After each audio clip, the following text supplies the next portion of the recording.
So what are you looking for in your dream team? I love Winston Churchill's quote where he says, I'm not a pessimist, I am not an optimist, I am an opportunist.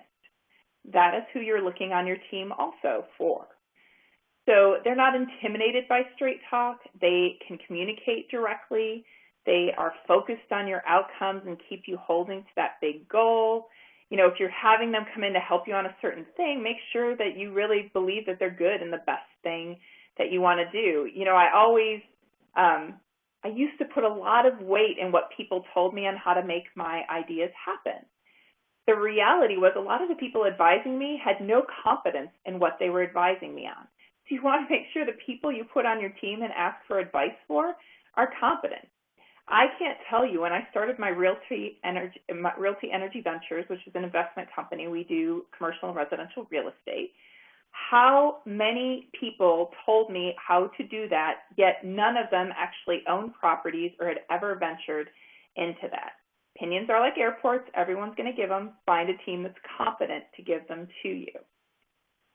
Your team should also be ready to tackle complex problems. You know, I like optimists and realists, but as I said, opportunists are the ideal ones because then that allows you, even pessimists who are opportunists are good on your team. I actually do look for people with a good sense of humor. I like a good laugh. My dear and darling husband of 20 plus years, the one thing I always appreciate about him is when things get really, really heavy, the man can make me smile. And so having people on your team that keep you from getting too serious and remembering your passion and your fun and your idea helps. Also, open-minded people who don't jump to conclusions, and you can make your own list. And so I will tell you, if you've never personality typed yourself or you're not sure where you fall on the personality scale, there's lots of different ways to do it. There's lots of different ways online. You can even search for it. But what I encourage you to do is make sure you have your counterbalances on your team.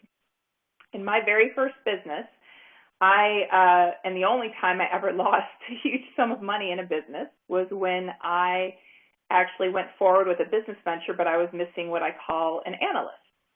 They're the person who really looks at the data and says, are you doing what you should be doing?